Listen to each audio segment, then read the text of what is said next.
السلام علیکم ورحمۃ اللہ وبرکاتہ۔ وعلیکم السلام ورحمۃ اللہ وبرکاتہ۔ کیا حال ہے سب کا؟ الحمد للہ۔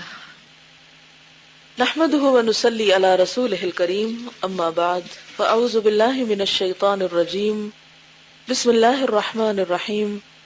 رب اشرح لی صدری ویسر لی امری واحلل عقدۃ من لسانی یفقہوا قولی۔ انسان، دنیا اور آخرت، فصل 10، صفحہ نمبر 95، 95۔ سب سے بڑا دنیوی فتنہ اور دھوکہ یہ ہے، دنیوی سے مراد دنیا کا، کہ انسان دنیا کے فوری فوائد کے فریب میں پھنس جائے، انسٹنٹ بینیفٹس، انسٹنٹ ریوارڈ، اور آخرت کے مقابلے میں اسے ترجیح دے۔ کس کو؟ دنیا کے جلدی ملنے والے فائدوں کو۔ انسان دنیا کے قلیل سے قلیل فائدے سے خوش ہو جاتا ہے، چھوٹی سی چیز ملتی ہے آپ سے باہر ہو جاتا ہے۔ اور اس قسم کے فریب خوردہ لوگوں کی باتیں بھی کچھ عجیب و غریب ہوا کرتی ہیں۔ فریب خوردہ سے مراد جو دنیا کا دھوکہ کھائے ہوئے ہیں۔ بعض تو یہاں تک کہنے لگتے ہیں کہ دنیا نقد ہے اور آخرت ادھار۔ نقد کا مطلب کیش، اور ادھار کے مقابلے میں نقد زیادہ سود مند ہوتا ہے، یعنی فائدہ مند ہوتا ہے۔ سود بھی فائدے کو کہتے ہیں۔ کچھ اس سے بھی آگے بڑھ کر کہتے ہیں کہ نقد ذرہ ادھار موتی سے بہتر ہے، یعنی اگر ذرے برابر چیز بھی مل جائے جو کیش ان ہینڈ ہو، فوراً آپ کے ہاتھ میں آ جائے، وہ زیادہ افضل ہے بنسبت اس کے کہ ایک سچا موتی آپ کو کوئی کہے بعد میں دے دیں گے۔ اور کچھ یہاں تک کہہ دیتے ہیں کہ دنیا کی لذتیں یقینی ہیں اور آخرت مشکوک اور مشتبہ، ڈاؤٹ فل۔ مشکوک اور مشتبہ چیز کے لیے یقینی چیز چھوڑی نہیں جا سکتی، یعنی جو کچھ ملا ہوا ہے اس کو چھوڑ کر اس کا انتظار کیسے کریں کہ جس کا ہمیں کچھ یقین بھی نہیں اور کچھ پتہ نہیں کہ ہمیں ملتا بھی ہے یا نہیں۔ یہ تمام باتیں شیطان کا دھوکہ اور فریب ہیں۔ ایسی سمجھ کے انسانوں سے تو جانور زیادہ عقل مند اور سمجھدار ہوتے ہیں۔ مضرت رساں یعنی نقصان دہ، ڈینجرس، ہارمفل۔ مضرت رساں چیز سے تو جانور تک دور بھاگتے ہیں۔ جانور کو مارا اور پیٹا جائے تب بھی وہ مضرت رساں چیز کی طرف نہیں بڑھتا، یعنی جو چیز اس کے لیے نقصان دہ ہوتی ہے اس طرف نہیں جاتا۔ مگر افسوس کہ جان بوجھ کر انسان ایسی چیزوں کی طرف اقدام کرتے ہیں، یعنی آگے بڑھتے ہیں جو ان کے حق میں سخت مضر اور نقصان دہ ہوتی ہیں۔ ان چیزوں کا انجام اپنی آنکھوں سے دیکھتے ہیں، پھر بھی یہ حال ہوتا ہے کہ وہ ان باتوں کی تصدیق کرتے ہیں، نہ تکذیب، یعنی نقصان دہ چیزیں استعمال کرنے کا نقصان اپنی آنکھوں سے دیکھتے ہیں۔ بہت سے لوگوں کو پتا ہوتا ہے کہ فلاں بیماری فلاں چیز کھانے سے یا فلاں کام کرنے سے ہوگی، لیکن اس کے باوجود وہ صرف لذت کی خاطر ان چیزوں کو نہیں چھوڑ سکتے۔ کتنی حیرت کی بات ہے نا کہ سگریٹ جہاں بکتی ہے اس کے اوپر ایک بہت وہ سینٹنس لگا ہوتا ہے، کل ہی میں نے پڑھا ہے اس کو، کیا صرف یہی نہیں، اس دکان پہ تو لکھا ہوا تھا کہ کینسر کا ذریعہ ہے، کینسر کا سبب ہے۔ کل جہاں کہیں سے میں گزری تو میں سوچ رہی تھی کہ جو اس دکان پر آتا ہے وہ یہ جملہ پڑھتا ہے۔ ہو سکتا ہے بہت سے لوگ پڑھ نہ سکتے ہوں، لیکن جو پڑھتے ہیں وہ بھی اور جو نہیں پڑھ سکتے وہ بھی برابر ہیں اور خریدتے ہیں جا کے۔ کیا نہیں پتا کہ یہ نقصان دہ ہے؟ پتا ہے، اچھی طرح پتا ہے، لیکن کس کے ہاتھوں مجبور ہے؟ نفس کے ہاتھوں۔ نشہ ایک طرح سے۔ ویسے اپنے آپ کو بہت انٹیلیجنٹ سمجھتے ہیں، بہت سمجھدار کہتے ہیں، لیکن یہ بات سمجھ نہیں آتی۔ نہیں آتی، کیوں نہیں آتی؟ کس چیز کا پردہ پڑا ہوا عقل پر؟ خواہشات کا اور فوری فائدہ۔ کیونکہ اسموک کر کے جو کچھ ان کو ملتا ہے، جو بھی اس میں لذت ہوتی ہے، اس کو نہیں چھوڑ سکتے۔ اس کی خاطر اپنی ہیلتھ، اپنا مال، اپنے اولاد، ہر ایک کو داؤ پہ لگائے ہوئے ہیں۔ آپ دیکھیں کہ جب ہم اپنے آپ کو ہارم کرتے ہیں تو صرف اپنے آپ کو تھوڑی کرتے ہیں، ہمارے ارد گرد اور بھی بہت سے لوگ ہم سے متعلق ہوتے ہیں۔ ان چیزوں کا انجام اپنی آنکھوں سے دیکھتے ہیں، پھر بھی یہ حال ہوتا ہے کہ وہ ان باتوں کی تصدیق کرتے ہیں، نہ تکذیب، یعنی سم بکمن، نو کمنٹس۔ آپ 10 دفعہ سمجھاتے رہو، جواب ہی نہیں دیتے آگے سے۔ اس قسم کے لوگ اگر اللہ اور اس کے رسول صلی اللہ علیہ وسلم پر، بارگاہ الہی میں حاضری پر اور قیامت کی جزا و سزا پر ایمان رکھتے ہوئے ایسا سمجھ رہے ہیں تو ان سے زیادہ کوئی محروم و بد نصیب نہیں۔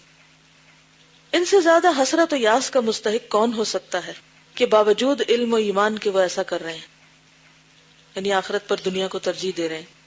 اللہ اور اس کے رسول پر اگر وہ ایمان ہی نہیں رکھتے تو پھر ان سے زیادہ کوئی محروم اور بد نصیب ہو ہی نہیں سکتا۔ یعنی دونوں صورتوں میں یا تو وہ ایمان رکھتے ہیں اور یا ایمان نہیں رکھتے۔ اگر ایمان نہیں رکھتے تو بھی محروم ہیں، اور اگر ایمان رکھتے ہوئے نہیں مان رہے تو بھی بدبخت ہیں۔ ادھار سے نقد بہتر گرداننے والے کے لیے جواب یہ، گرداننے کا مطلب کہ گردان کیا ہوتی ہے؟ ریپیٹیشن، یعنی بار بار وہی رٹ، کہ یہ اسی وقت ہے جب نقد اور ادھار مساوی اور برابر کی حیثیت رکھتے ہوں۔ لیکن اگر نقد اور ادھار مساوی اور برابر نہیں بلکہ ادھار زیادہ اور نفع بخش ہے تو یقیناً ادھار ہی افضل و بہتر ہے۔ حقیقت یہ ہو تو پھر دنیا کے نقد کو آخرت کے ادھار سے کیا نسبت ہو سکتی، جبکہ ابتدا تا انتہا ساری کی ساری دنیا آخرت کے مقابلے میں ایک سانس کے برابر بھی نہیں ہے۔ اس جملے کو پڑھیں، جبکہ ابتدا تا انتہا، یعنی قیامت کے دن جب اصل زندگی شروع ہوگی تو یہ جو کچھ پاسٹ ہے ہمارا، جو ہم اب گزار رہے ہیں، یہ اس برابر بھی نہیں ہوگا جتنا ہم ایک دفعہ سانس لیں، جبکہ ہماری اس گفتگو کو شروع ہوئے بھی ہم کئی سانس لے چکے ہیں۔ کلمح البصر، آنکھ جھپکنے کی دیر ہے، بس یوں لگے گا جیسے آنکھ کھولی اور بند کی تھی، لیکن ابھی یقین نہیں آتا۔ جیسا کہ مسند احمد اور ترمذی شریف میں حضرت مستورد بن شداد سے مروی ہے کہ حضرت صلی اللہ علیہ وسلم نے ارشاد فرمایا، مد دنیا فی الآخرۃ الا کما یدخل احدکم اصبعہ فی الیم فلینظر بماذا یرجع۔ ترمذی زہد۔ آخرت کے مقابلے میں دنیا کی حیثیت اتنی ہی ہے کہ تم میں سے کوئی شخص سمندر میں اپنی انگلی ڈالے اور پھر دیکھے کہ انگلی کے ساتھ کتنا پانی آتا ہے۔ کتنا آتا ہے؟ کچھ بھی نہیں، اور تھوڑی دیر بعد وہ بھی ڈرائی ہو کے ویپوریٹ ہو کے واپس اسی میں جا ملے گا۔ اور انگلی لگے ہوئے پانی سے کیا کر سکتے ہیں آپ؟ نہ پیاس بجھا سکتے ہیں، نہ اپنے آپ کو ٹھنڈا کر سکتے ہیں، نہ سیراب کر سکتے ہیں، کسی کام کا نہیں۔ در حقیقت آخرت نقد ہے اور دنیا ادھار۔ اس نقد کو ایسے ادھار کے عوض تباہ و برباد کر دینا ایک بڑا خسارہ اور بدترین جہالت اور بے وقوفی نہیں تو اور کیا ہے؟ پوری دنیا کی حیثیت جب آخرت کے مقابلے میں یہ ہے تو پھر ایک انسان کی عمر کی حیثیت کیا ہو سکتی ہے؟ اہم سوال یہ ہے کہ عاقل کے نزدیک دونوں میں سے کون سی چیز افضل و بہتر ہے؟ عاقل سے مراد عقل مند۔ اس مختصر سی مدت کی قلیل ترین چیز کو اختیار کرنا اور آخرت کی دائمی خیر و بھلائی کو ٹھکرا دینا، یا ایک حقیر و کمتر اور جلد سے جلد ختم ہو جانے والی چیز کو اس لیے ترک کر دینا کہ اس کے عوض بیش قیمت چیز حاصل کی جائے۔ بیش قیمت یعنی زیادہ قیمت، یعنی چھوٹی چیز کو اس لیے دے دینا کہ بڑی چیز ملے۔ اب دیکھیں دنیا میں ویسے بہت سے کاروبار کرتے رہتے، اکثر لوگ کیا کرتے ہیں، پرانے ماڈل کی گاڑی بیچ کر، کیوں بیچتے ہیں پرانی؟ کیونکہ بڑی ملنے کی امید ہوتی ہے، زیادہ اچھی ملنے کی امید ہوتی ہے، لہٰذا وہ اول ہی دے دیتے، اور اگر وہ اول ہی نہ دے تو کیا ہوگا؟ نہیں آئے گی۔ یا ایک حقیر اور کمتر اور جلد سے جلد ختم ہو جانے والی چیز کو اس لیے ترک کر دینا کہ اس کے عوض بیش قیمت چیز حاصل کی جائے جو نہ کبھی انسان کے وہم و گمان میں آ سکی ہے، نہ جس کی بہتات کا کوئی شمار ہے، اور جس کے ختم ہونے کی کوئی میعاد اور مدت بھی نہیں ہے۔ یعنی دو چیزیں ہیں، ایک تو یہ کہ کوالٹی، اور دوسرے ہمیشگی، کہ ہمیشہ ہمیشہ کے لیے وہ چیز پاس رہے گی۔ جبکہ دنیا میں آپ جتنا مرضی نقد اکٹھا کر لیں وہ ساری نقدی یہیں رہ جائے گی، ہمیشہ کے لیے کچھ بھی باقی نہیں رہے گا، ساتھ نہیں جائے گا۔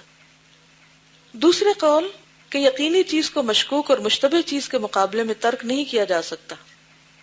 اس کا جواب یہ ہے کہ اللہ تعالیٰ کے وعدے اور وعید اور اس کے پیغمبروں کی صداقت پر اگر یقین ہے تو جو کچھ دنیا کا نقد چھوڑ رہے ہو اس کی حیثیت ادنا سے ادنا ذرے سے زیادہ نہیں، اور وہ آنن فانن ختم ہونے والا ہے، کیونکہ کسی وقت میں موت آ کے تو بوجھ سکتی۔ آخرت یقینی چیز ہے جس میں شک کی کوئی گنجائش ہی نہیں، اور وہ کبھی منقطع ہونے والی بھی نہیں۔ فَلَهُمْ أَجْرٌ غَيْرُ مَمْنُونَ۔ اس میں اگر شک و شبہ ہے تو پروردگار عالم کی آیات اور نشانیوں پر غور کرنا چاہیے۔ کس پہ شک ہے؟ اگر کہ دنیا جلد ختم ہونے والی ہے اور حقیر ہے، جو اس کے وجود، اس کی قدرت، مشیت، وحدانیت، پیغمبروں کی حقانیت اور صداقت اور پیغمبروں کے پیش کردہ صراط مستقیم کی صداقت پر دلالت کرتی ہیں۔ کیا سمجھ آئی؟ کون سی آیات پہ غور کرنا چاہیے؟ جس سے اس کی قدرت کا اظہار ہو، اس کی مشیت۔ مشیت کیا ہوتی؟ مرضی۔ وحدانیت، ایک ہونا، پیغمبروں کی حقانیت، سچا ہونا ان کا، صداقت اور پیغمبروں کے پیش کردہ سیدھے رستے کی صداقت پر دلالت کرتی ہے۔ یعنی دوسرے لفظوں میں کہیے کہ قرآن پڑھ لیجئے اور کائنات پہ غور کر لیجئے، سیدھے پورے تجرد اور یکسوئی کے ساتھ۔ تجرد ہوتا ہے اکیلا ہونا، سنگل ہونا۔ اکیلے بیٹھ کر یکسوئی کے ساتھ آیات الہیہ پر غور کیجئے اور سوچئے، ہمت و عزیمت کے ساتھ کھڑے ہو جائیے، غور اور تدبر کیجئے اور بحث اور مناظرہ کیجئے، تاکہ اچھی طرح واضح ہو جائے کہ انبیاء کرام نے خدا کی جانب سے جو کچھ پیش کیا ہے وہ بالکل حق اور صحیح ہے۔ مناظرہ کس سے کریں گے؟ اپنے آپ سے بھی، کیونکہ انہوں نے اکیلے میں یہ سب کچھ کرنے کے لیے کہا ہے، لیکن ہمارا حال یہ ہے کہ ہم نہ اکیلے میں کرتے ہیں نہ سب کے ساتھ کرتے ہیں۔ اکیلے میں تو کرنا ہی نہیں آتا مناظرہ خود سے، اور دوسرا اگر کوئی بات کرے تو کوئی انٹرسٹ ہی نہیں شو کرتے۔ لیکن جہاں کہیں ہمارے کسی مفاد پہ زد پڑ رہی ہو تو ہمارے سارے سینسز ایکٹیو ہو جاتے ہیں، پھر ہم مناظرہ بھی کر لیں گے، بحث بھی کر لیں گے، جھگڑ بھی لیں گے۔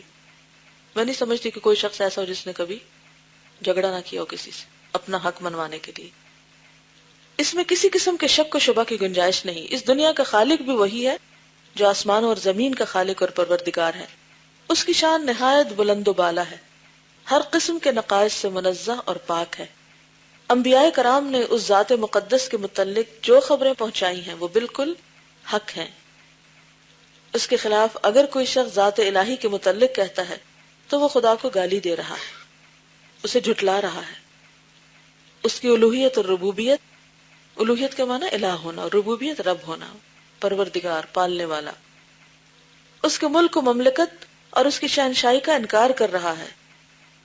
یعنی اگر کوئی شخص اللہ کے بارے میں وہ عقیدہ نہیں رکھتا جو پیغمبروں نے دیا ہے تو پھر دراصل وہ اللہ کو پہچانتا ہی نہیں، بلکہ اس کی بہت سی صفات کا انکار کر رہا ہے۔ کیونکہ فطرت سلیم کے حامل ہر شخص کے نزدیک یہ امر محال کیا ہوتا ہے؟ اور ممتنع، ناممکن ہے کہ اللہ تعالی مالک الملک، احکم الحاکمین کسی بھی طرح عاجز اور بے بس ہے، یا وہ جاہل و بے خبر ہے کہ اس کے علم سے کوئی چھوٹی سے چھوٹی چیز بھی چھٹی ہوئی ہے، یا وہ سنتا نہیں، کلام نہیں کرتا، بندوں کو معمور نہیں کرتا، بری چیزوں کو ممانعت نہیں کرتا، نیکی کا بدلہ ثواب اور بدی کا بدلہ عذاب نہیں دیتا، عزت و ذلت کا مالک نہیں کہ جسے چاہے عزت دے اور جسے چاہے ذلیل کرے، اپنے ملک و مملکت میں اور مملکت کے اطراف و جوانب میں اپنے پیغمبروں کو نہیں بھیج سکتا، اپنی مخلوق اور رعایا کی پرواہ نہیں کرتا، ان کے حالات اور اطوار کی خبر نہیں رکھتا، اس نے ان کو بیکار اور لایانی چھوڑ دیا اور انہیں محمل یعنی بیکار اور آزاد پیدا کیا ہے۔ یہ باتیں تو دنیا کے بادشاہوں کی بھی شان کے خلاف ہیں، چہ جائے کہ مالک الملک، بادشاہ حقیقی، احکم الحاکمین کی ذات مقدس کی طرف ایسی باتیں منسوب کی جائیں۔ کیا کہا ہے؟ کوئی بتائے گا مجھے کیا کہا گیا؟ نہیں سمجھ آیا؟ یہ تو اللہ کی شان کے خلاف ہے نا، اور پوری دنیا کو اس نے ایسے بیکار پیدا کر کے چھوڑ دیا۔ کیا دنیا کا کوئی بادشاہ بھی ایسے کرتا ہے کہ اپنی مملکت کی پرواہ نہ کرے اور چھوڑ دے، بس نہ وہاں کوئی قانون اور قاعدہ ہو، بس ایسے ہی ہر ایک کا اپنا راج ہو، جو جس کا جی چاہے کرتا پھرے؟ کیسی بھی حکومت ہو نالائق، لیکن کچھ نہ کچھ قانون، قاعدے، اصول، ضابطے ضرور ہوتے ہیں، کچھ نہ کچھ وہ اپنی ذمہ داریاں ضرور پوری کرتے ہیں، ورنہ تو کوئی حکومت باقی نہیں رہتی۔ تو یہ ساری کائنات کا نظام ایسے ہی چل رہا ہے کہ اس کا کوئی دیکھنے والا نہیں، اس کو کوئی سنبھالنے والا نہیں، اور انسان جیسی مخلوق کو پیدا کر کے اس کو کوئی پوچھنے والا نہیں، اس کے لیے کوئی اخلاقی ضابطے، قاعدے، اصول مقرر ہی نہیں کیے۔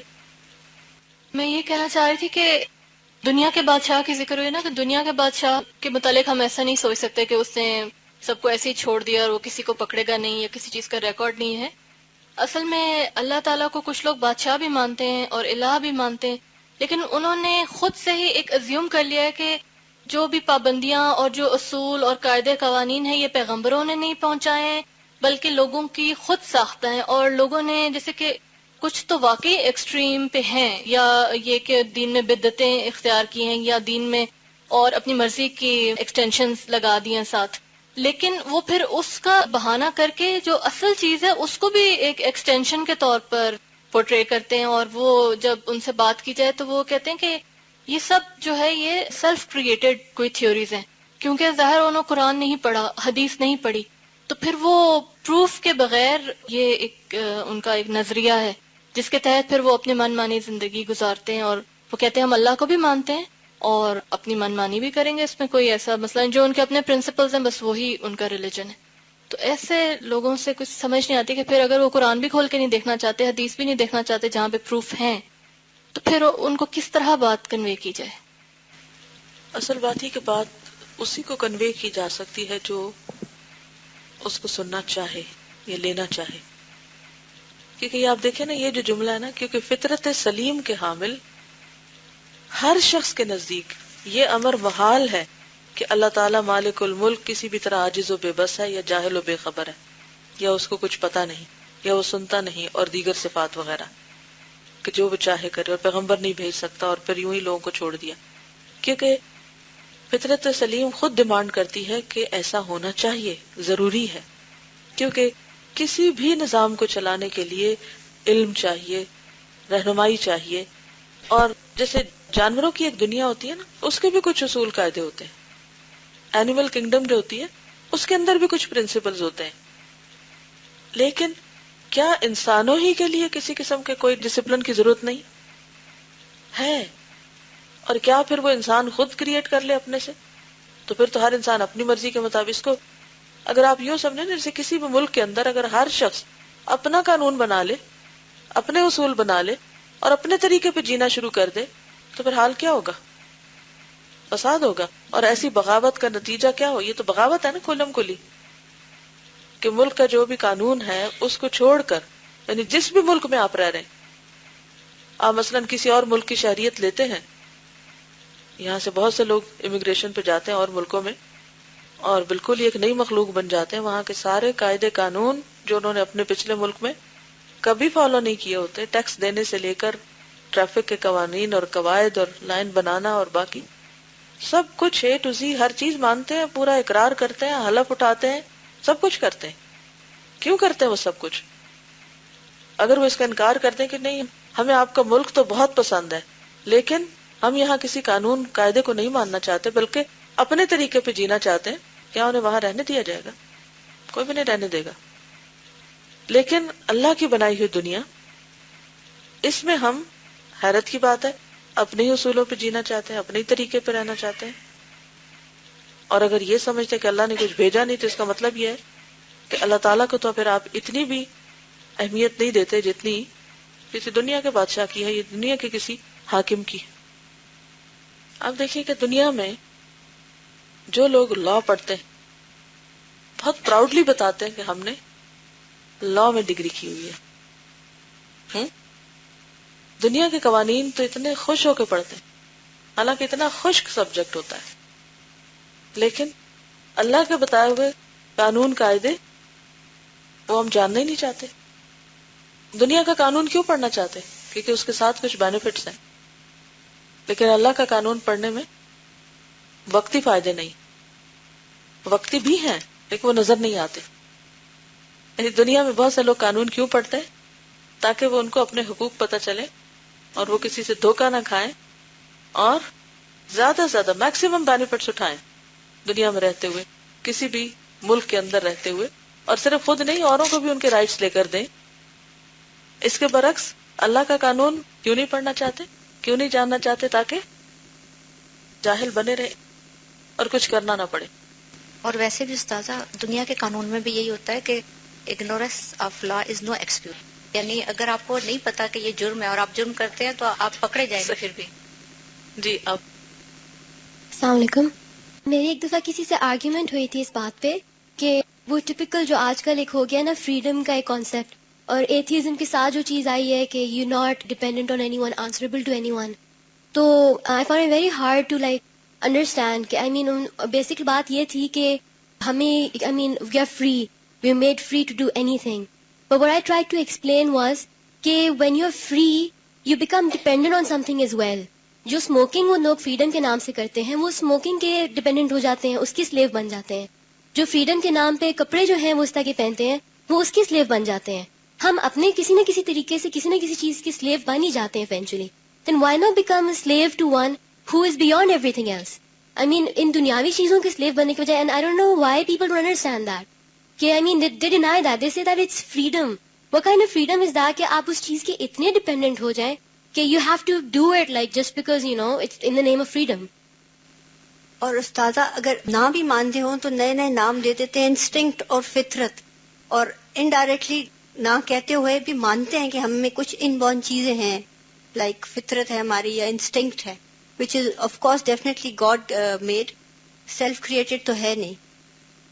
سلیوری کی جس طرح انہوں نے بات کی تو اصل میں جتنے بھی لوگ جو اللہ کے احکامات کو جھٹلاتے ہیں یا نافرمانی کرتے ہیں تو اصل میں ہم لوگ کا جو اپنا دماغ ہے نا وہ آلریڈی سلیو ہے. انگریز تو چھوڑ گئے جیسے وہ مشہور ہے, لیکن ہم ابھی بھی سلیو ہیں. ہمیں اگر ایک کاغذ کے ٹکڑے میں لپٹا ہوا کوئی بھی اسنیک ملتا ہے نا, اسنیک کو ہم چھوڑ دیتے ہیں. اگر وہ ٹائمز میگزین یا نیشنل جیوگرافک کا پیپر ہے تو ہمارے لیے وہ پروف بن جاتا ہے. اس میں کوئی بھی اسٹیٹمنٹ گیون ہے تو ہم اس کو فوراً ایکسیپٹ کر لیتے ہیں. لیکن اگر اللہ تعالیٰ کا دیا ہوا کوئی احکام ہوتا ہے تو ہم اس کو فوراً کوشچن کرتے ہیں, وائی, آئی نیڈ لاجک. لیکن اگر ایک ہیومن کا دیا ہوا کوئی اسٹیٹمنٹ ہے تو we accept it as a total logic کہ یہ بول دیا گیا تو یہ تو 100% یہ ٹرو ہوگا, اس کے اندر کوئی فالٹ ہو ہی نہیں سکتا. نفس کی جو غلامی ہے اس کے لیے تیار ہے لیکن اللہ کی غلامی کے لیے تیار نہیں ہے. حالانکہ زیادہ بری غلامی یہ ہے. جہاں نفس کی غلامی کی بات ہوئی تو انسان کو کل بھی جیسے ہم نے بات کی کہ کچھ شر باہر سے ہیں اور کچھ شر انسان کے اپنے اندر سے ہیں. تو بعض اوقات ہم باہر کے شر سے تو بڑے ہی کانشیس ہوتے ہیں کہ یہ نقصان نہ دے, وہ نہ دے, لیکن جو اپنے اندر کا شر ہے اس کے بارے میں غافل ہوتے ہیں. حالانکہ نبی صلی اللہ علیہ وسلم جو مسنون خطبہ دیا کرتے تھے اس کے اندر یہ الفاظ ہوتے تھے, وَنَعُوذُ بِاللَّهِ مِن شُرُورِ أَنفُسِنَا وَمِن سَيِّئَاتِ أَعْمَالِنَا, اور پھر وَأَعُوذُ بِكَ مِنْكَ, اور اللہم انی اعوذ بک من شر نفسی وشر الشیطان وشرکہ وان اقترف علی نفسی سوءا او اجرہ الی مسلم. ان ساری چیزوں میں اپنے نفس کے شر ہی سے پناہ مانگی گئی ہے, کیونکہ ان النفس لامارۃ بالسوء, یہ ہے نفس کی نیچر. جی آپ فرمائیے. السلام علیکم. ایک تو یہ بات کہ جب ہم اللہ تعالیٰ کے رولز کو ٹھکراتے ہیں تو آہستہ ایک ایکسٹینٹ تک پہنچ جاتے ہیں کہ ہم کہتے ہیں کہ کوئی گاڈ ایگزسٹ نہیں کرتا, اور سائنٹیفک ریزن بھی دیتے ہیں. جیسے وہ ایگزامپل جو ہم کہتے ہیں کہ ایوولوشن تھیوری ہے, انسان بندر سے بنا, تو میں ان سے کوشچن کرتی ہوں اچھا بندر کو کس نے بنایا؟ کہیں سے تو وہ ایوالو, اگر آپ ایوولوشن کو ہی مانے تو وہ کہاں سے آئے؟ اور پھر یہ جو بات انہوں نے اس بک میں کی کہ انسان رسک لینے کو تیار نہیں ہوتا, کہ ہمیں نقد چاہیے, تو ہم لیتے ہیں رسک. اگر دیکھیں تو لوگ ایسی جگہ پہ پراپرٹی لیتے ہیں جہاں پہ کہتے ہیں کہ یہاں سڑک بنے گی نا, یہاں پہ یہ بلڈنگ آئے گی تو ہم یہاں انویسٹ کریں گے. اور بعض اوقات پلازاز بنتے نہیں ہیں لیکن بکنگ آفیسز پہلے بنتے ہیں اور لوگ بک کراتے ہیں. اور پھر یہ کہ ہمیں اس کا یقین ہوتا ہے کہ یہ جو انسان جس نے بکنگ آفس بنایا ہے, اس کو میں نے پیسے دیے, اس نے مجھے رسید دی ہے, یہ مجھے دے کے ہی رہے گا وہ دکان. ہمیں اس کے دھوکے دینے کا تو کوئی اندیشہ نہیں ہوتا, اور ہمیں یہ اندیشہ ہے کہ پتہ نہیں آخرت ملے گی یا نہیں ملے گی. یعنی عمر بھر کی کمائی ہم ایسے لوگوں کے حوالے کر دیتے ہیں, اور بعض اوقات وہ فراڈ ہوتا ہے, بھاگ جاتے ہیں. لیکن پھر بھی بہت سی مثالیں ہمارے سامنے ہوتی ہیں, پھر بھی دھوکہ کھاتے ہیں, کیونکہ اللہ کے مقابلے میں پھر بھی لوگ اپنی ذات پہ یا لوگوں پر یقین زیادہ ہے. جی بالکل سزا. اب بیسک ریزن یہی ہے کہ یقین کی کمی ہے. یقین جہاں کی کمی. یقین ہو جاتا ہے وہاں کا یقین نہیں ہے. بالکل. انسان اپنی ابتدائی خلقت نطفے سے لے کر پیدائش, شیرخوارگی, بچپن اور جوانی کے حالات پر غور کرے تو اسے پوری طرح معلوم ہو جائے گا کہ وہ ذات جس نے انسان کی تخلیق و تربیت کا یہ نظام قائم کیا اور جس نے ان مختلف حالات سے گزارتے ہوئے اس منزل تک پہنچایا, مختلف اخلاق اور اطوار سے اسے نوازا, اس کے لیے کیا یہ سزاوار ہے کہ انسان کو بالکل مہمل اور بیکار چھوڑ دے, کسی قسم کے حکم سے اسے مامور نہ کرے, یعنی اسے حکم نہ دے, کسی چیز سے اسے نہ روکے, اور اس پر جو حقوق اور فرائض عائد ہوتے ہیں ان سے اسے آشنا نہ کرے, کسی چیز کا اجر و ثواب نہ دے, کسی جرم کی سزا نہ دے. اگر بندہ پوری طرح ان چیزوں پر غور کرے تو اس کی آنکھوں کے سامنے یا جو اوجل ہے اس سب کو توحید و رسالت, معاد و آخرت, معاد یعنی لوٹ کے جانے کی جگہ, کی کامل ترین دلیل پائے گا. نیز ہر چیز اس پر بھی دلالت کرے گی کہ قرآن حکیم اللہ تعالیٰ ہی کا کلام ہے, غرض دنیا کی ہر چیز ان امور کی طرف انسان کی رہنمائی کرے گی.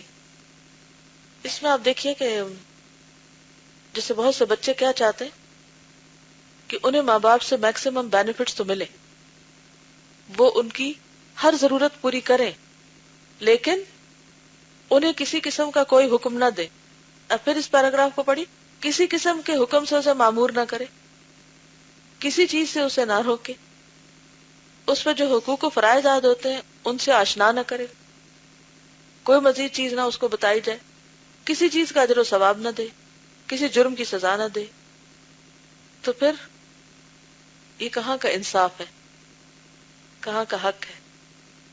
لیکن انسان چاہتا یہی ہے موسٹلی کہ جو کچھ اسے چاہیے وہ تو اس کو مل جائے، لیکن جو اس کے اوپر فرض عائد ہوتا ہے وہ اس کو نہ بتایا جائے.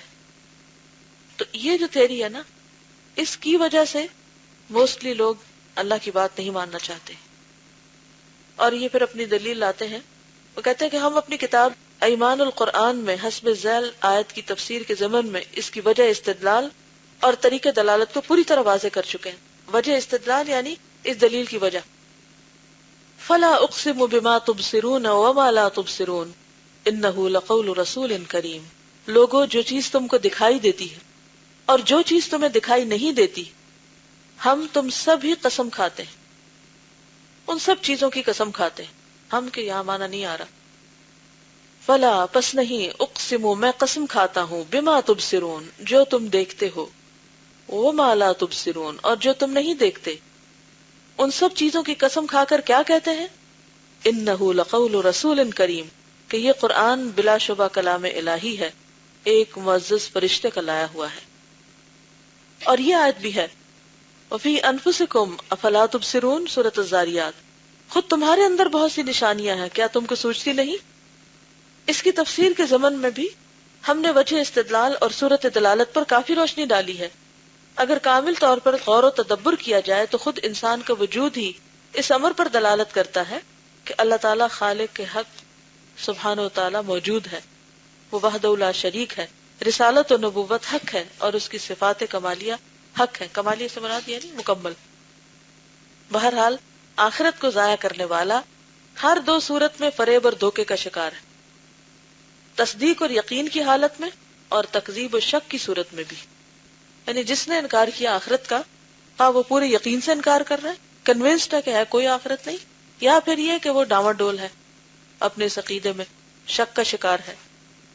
یہ اعتراض کے معاد و آخرت، جنت و دوزخ کے متعلق تصدیق جازم، جازم سے مراد پکی، اور یقین کامل موجود ہو تو تخلف عمل کیوں کر ممکن ہے؟ تخلف عمل کا کیا معنی ہے؟ عمل میں پیچھے رہ جانا. یعنی اگر انسان کا یقین پختہ ہو تو پھر عمل میں پیچھے نہیں رہ سکتا. مثلا اگر کسی کو یہ یقین ہو کہ وہ باہر ملے گا تو اس کو مثلا 1,00,000 روپے ملیں گے، اس کی لاٹری نکلی ہوئی ہے، تو وہ کیا کرے گا؟ اندر بیٹھا رہے گا؟ نہیں، اٹھ کے باہر چلا جائے گا، کیونکہ اسے یقین ہے کہ اسے کچھ ملنے والا ہے. تو جن لوگوں کو یقین ہو کہ آخرت میں کچھ ملنے والا ہے، ان کی دنیا میں دلچسپی بہت کم ہو جاتی، انہیں موت سے محبت ہو جاتی. وہ اپنے آپ کو نیک کاموں میں اس طرح گھلاتے ہیں کہ خوشی خوشی اللہ کے پاس پہنچے. انہیں اس زندگی سے زیادہ دوسری زندگی پیاری ہوتی ہے.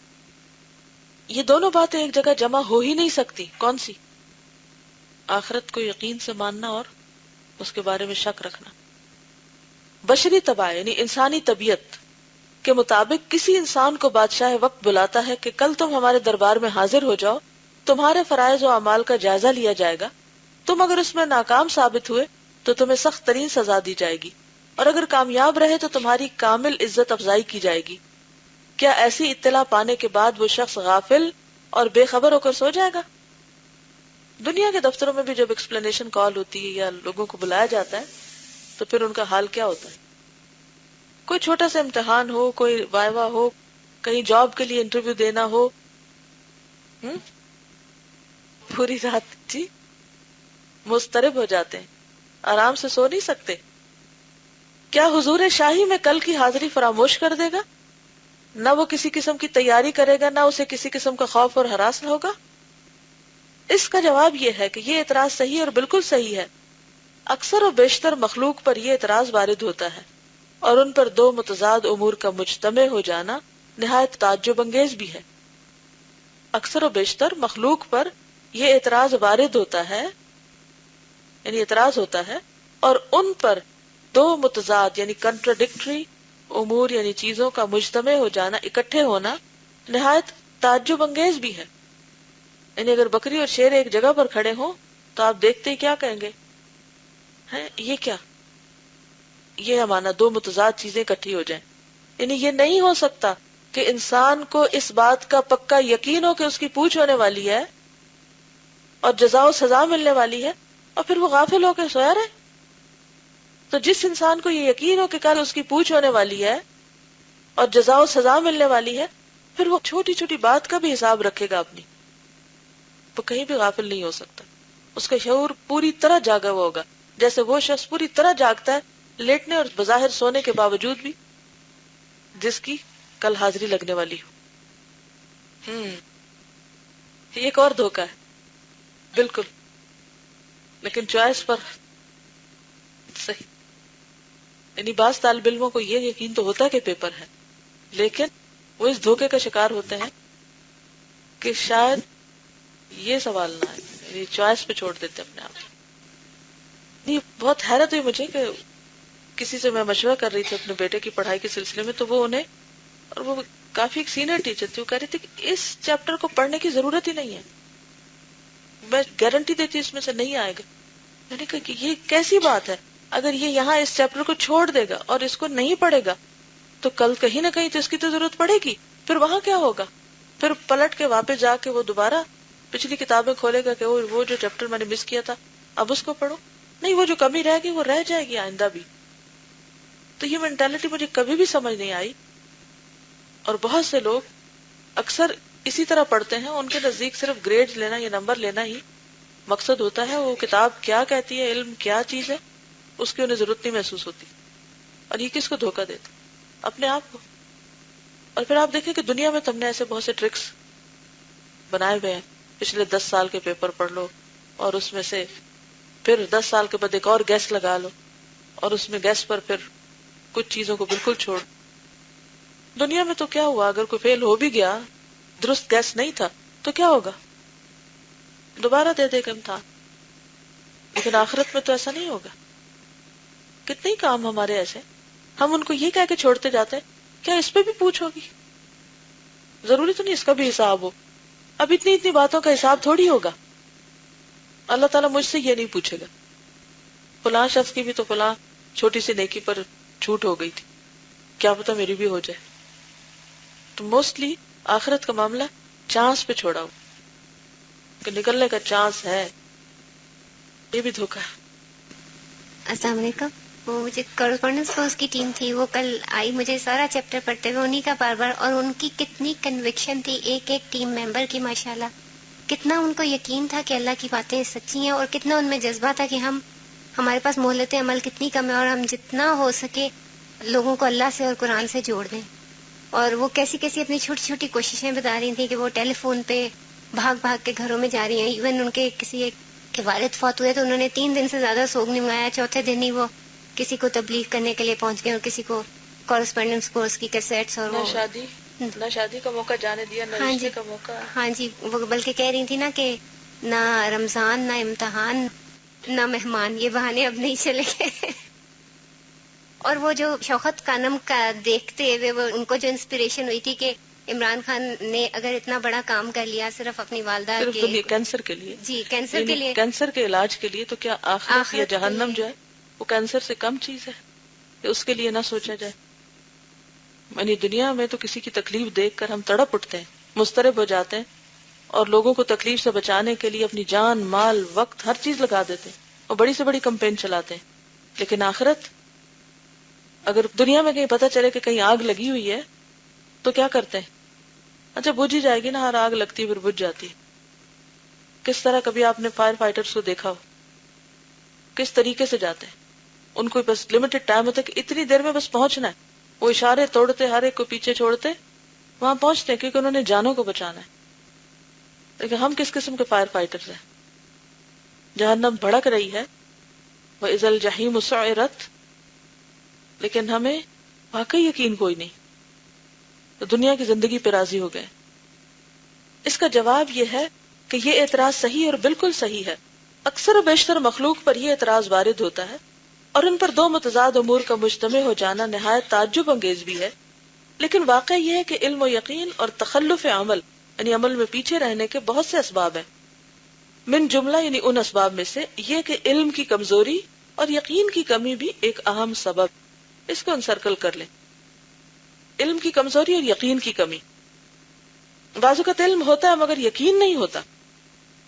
جو شخص یہ کہتا ہے کہ علم کے مدارج مختلف نہیں ہیں، وہ سراسر غلط کہتا ہے۔ یعنی اگر کوئی سمجھتا ہے کہ سب ایک ہی جیسا علم رکھتے ہیں تو یہ غلط ہے۔ علم کے درجات ہیں، قرآن پاک میں آتا ہے نا، یرفع اللہ الذین آمنوا منکم والذین اوتوا العلم درجات۔ غور کیجئے کہ حضرت ابراہیم خلیل اللہ علیہ الصلاۃ والسلام کو علم تھا کہ پروردگار عالم مردوں کو زندہ کرنے پہ قادر ہے، اس کے باوجود بارگاہ الہی میں استدعا کرتے ہیں کہ وہ مردہ زندہ کر کے دکھائے، کیوں؟ اس لیے کہ یقین اور اطمینان میں استحکام فراواں حاصل ہو جائے، یعنی زیادہ یقین پختہ ہو، اور جو چیز بطور غیب معلوم ہے بطور حضور و شہود معلوم ہو جائے۔ یعنی غیب کے اوپر علم تو ہے، غیب پر ایمان تو ہے ہمارا، لیکن کیا چاہتے ہیں کہ یقین پختہ ہو۔ تو اس سبق سے جو اہم ترین بات ہم سب کے سیکھنے کی ہے وہ کیا ہے کہ صرف علم کافی نہیں، یقین نہایت ضروری ہے۔ صرف آخرت کا علم ہونا کافی نہیں، آخرت پر یقین بے حد ضروری ہے، کیونکہ عمل یقین کے بغیر ہو ہی نہیں سکتا، بدل ہی نہیں سکتا۔ اس لیے جاننے کے ساتھ ساتھ یقین میں اضافے کی تدبیریں سوچئے کہ کیسے اس میں اضافہ ہو سکتا ہے۔ جی رات کو جیسے باتیں کیا کرتے تھے اور علماء کو بلا کے حضرت عمر بن عبدالعزیز وہ، تاکہ آخرت پہ جو یقین ہے وہ ایک تو برقرار بھی رہے اور اس میں اضافہ بھی ہوتا رہے، اور اتنا زیادہ ایسی باتیں کرتے تھے کہ وہ رونا گریا ازاری شروع ہو جاتی، بالکل، یعنی اہتمام کے ساتھ اس یقین کو بڑھانے کی کوشش کرتے۔ مسند احمد میں روایت ہے کہ حضرت صلی اللہ علیہ وسلم نے ارشاد فرمایا، لیس الخبر کالمعینہ، خبر کی حیثیت معائنہ اور مشاہدہ کی نہیں۔ ضعف علم و یقین، ضعف کیا ہوتا ہے؟ کمزوری۔ ضعف علم و یقین موجود ہو اور آخرت کے متعلق مذکور چیزیں سامنے مستحضر نہ ہوں، یعنی دل پہ حاضر نہ ہوں، اور جو چیزیں معاد اور آخرت کے خلاف ہیں قلب اکثر اوقات ان میں مشغول ہو۔ یہ بڑی اہم بات ہے۔ جو چیزیں معاد یعنی آخرت کے خلاف ہیں دل ان میں زیادہ مشغول ہو، یعنی دنیا کی چیزیں، اور اشتغال یعنی مشغولیت مصروفیت کی وجہ سے آخرت کی چیزیں قلب سے محجوب اور مستور ہو جائیں، چھپ جائیں۔ بنا بری طبی مقتضیات، خواہشات و شہوات کا استیلاء اور غلبہ ہی ہو جائے، نفس کی فریب کاری، شیطان کا دھوکہ، وعدہ آخرت بدیر پورا ہونے کی امید، غفلت کی نیند، موجود و حاضر کی محبت، تعویل کی رخصتیں، شب و روز کی معلوفات سے دل بستگی، یہ تمام باتیں جب جمع ہو جائیں تو اس وقت ایمان کو قلب انسانی کے اندر وہی ذات قائم اور باقی رکھ سکتی ہے جس نے زمین اور آسمانوں کو قائم رکھا ہے، اور یہی وہ اسباب ہیں جن کی بنا پر ایمان و عمل میں لوگوں کے مدارج مختلف ہوا کرتے ہیں، تاکہ کمزوری اور ضعف کی انتہا یہ ہوتی ہے کہ ایمان بقدر ذرہ بن کے رہ جاتا ہے، اور پھر کیا ہوتا ہے؟ عمل کچھ بھی نہیں رہتا۔ یہ تمام اسباب جب یکجا ہو جاتے ہیں تو بصیرت و استقلال کی قوت کمزور ہو جاتی ہے۔ یہی سبب ہے کہ اللہ تعالیٰ نے اہل صبر اور یقین کی مدح و توصیف فرمائی، یعنی تعریف فرمائی ہے، اور صبر اور یقین والوں کو امامت فی الدین کا درجہ عطا فرمایا۔ چنانچہ ارشاد باری تعالیٰ ہے، وَجَعَلْنَا مِنْهُمْ أَئِمَّةً يَهْدُونَ بِأَمْرِنَا لَمَّا صَبَرُوا وَكَانُوا بِآيَاتِنَا يُوقِنُونَ، اور ہم نے بنی اسرائیل میں پیشوا بنائے تھے، لیڈرز، ائمہ بنائے تھے، جو ہمارے حکم سے لوگوں کو ہدایت کرتے تھے، اور وہ اس قابل کیوں ہوئے؟ کیونکہ وہ صبر کرتے تھے اور ہماری آیات پر یقین رکھتے تھے، کیونکہ جسے خود یقین نہ ہو وہ یقین کنوے بھی نہیں کر سکتا۔ بہت دفعہ ہماری بات کیوں نہیں اثر انداز ہوتی؟ کیونکہ خود ہی کنوکشن نہیں ہوتی ہمیں۔ اوکے، سبحانک اللہم و بحمدک، نشہد ان لا الہ الا انت، نستغفرک و نتوب الیک۔ السلام علیکم و رحمۃ اللہ وبرکاتہ۔